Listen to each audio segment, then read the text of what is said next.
Hello everyone, আমাদের চাকরির পরীক্ষায় এমসিকিউতে কিভাবে আনসার করতে হবে সেটি নিয়ে আজকের এই ক্লাস।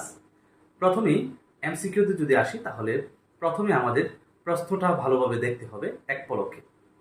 সেখানে বিভিন্ন অংশ থাকে, তার মধ্যে আমাদের যদি ম্যাথ প্রশ্ন থাকে সেই এমসিকিউর মধ্যে, সেটি ভালোভাবে খেয়াল করতে হবে যে ম্যাথ প্রশ্ন সবসময় আমাদের আনসার করতে হবে সবার শেষে। এই এমসিকিউ প্রশ্নের উত্তর দেই তখন কিন্তু আমাদের এমসিকিউ 1 ঘন্টার মধ্যে 100টি প্রশ্নের উত্তর দিতে হয় কখনো কখনো, আবার বিসিএস যে প্রশ্ন আছে সেখানে 2 ঘন্টায় 200 প্রশ্নের উত্তর দিতে হয়। স্বাভাবিকভাবেই খুব কম সময় পাওয়া যায়।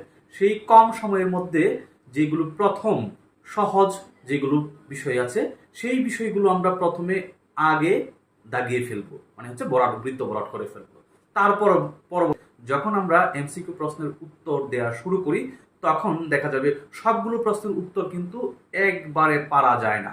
সেখানে যেগুলো আমরা আনসার দিয়ে দিব সেটা নিয়ে কোনো কথা নেই, কিন্তু যেই প্রশ্নের উত্তর আমরা দিচ্ছি না সেখানে কিন্তু 2 টাইপের প্রশ্ন থাকতে পারে। যেটি আমি পারি তবে এখন আমার মনে আসতেছে না, সেটা 2টার মধ্যে যদি কনফিউশন থাকে তাহলে আমরা কি করব, প্রশ্নের পাশে হোয়াট দিয়ে দিব। ওই প্রশ্নটির পাশে হোয়াট দিয়ে দিব। হোয়াট মানে কনফিউশন। আর যেগুলো আমি দিচ্ছি না মানে কি পরবর্তীতে যদি সময় থাকে তাহলে আমি দিব, তাহলে সেইগুলো পাশে একটা একটা। স্বাভাবিকভাবেই আমাদের এই এমসিকিউ টাইপের যদি প্রশ্ন আসে তাহলে 3টি বিষয় খেয়াল রাখতে হবে। একটি টাইম মেনটেন করতে হবে, দ্বিতীয়ত আমরা যে প্রশ্নগুলো দিচ্ছি সেইগুলো যেগুলো আনসার করে ফেলতেছি আর আনসার করি নাই এগুলো ভাগ করতে হবে। তো সেইগুলোর মধ্যে যেগুলো কনফিউশন আছে, কনফিউশনের মধ্যে 2টির মধ্যে যদি কনফিউশন থাকে তখন মূলত আমরা আনসার করব। কিন্তু এমন যদি হয় 2-এর অধিক 3টা বা 4টা, এটার মধ্যে কোনটা হবে, হতে পারে বা না হতে পারে, এই প্রশ্নগুলো আনসার না করাই ভালো। কেননা ম্যাক্সিমাম যে চাকরির পরীক্ষা আছে সেখানে কিন্তু নেগেটিভ মার্কিং থাকে। স্বাভাবিকভাবেই আমরা ভাবতে পারি যে হয়তোবা লেগে যাবে, হয়তোবা হয়ে যাবে, কিন্তু ম্যাক্সিমাম সময় কিন্তু আমাদের হচ্ছে না।